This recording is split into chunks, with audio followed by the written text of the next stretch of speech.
আমি ডাক্তার মোহাম্মদ আলিউল্লাহ, এখানকার medical officer plus CO.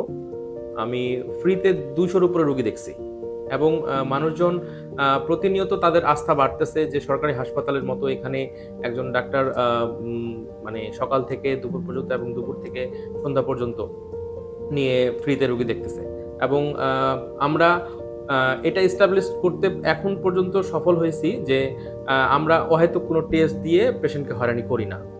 এই জন্য আমাদের পেশেন্ট সংখ্যা দিন দিন বাড়ছে। আমাদের এই উত্তরাঞ্চলে ঠাকুরগাঁয়ের মানুষ অনেক দরিদ্র মানুষ। দেখা গেছে যে সবাই ম্যাক্সিমাম মানুষ দারিদ্র্য সীমার নিচে বসবাস করে। তো আমরা এটা একটা ব্যতিক্রমী একটা থিম নিয়ে আসতে চাইছি যে এই যাবৎকালে এখন পর্যন্ত কোনো প্রতিষ্ঠান ফ্রিতে ট্রিটমেন্ট করানোর বা একজন এমবিবিএস ডাক্তারকে দিয়ে ফ্রিতে ট্রিটমেন্ট করানোর মতো কোনো রকম সুযোগ করে দেয়নি ঠাকুরগাঁও মানুষদেরকে।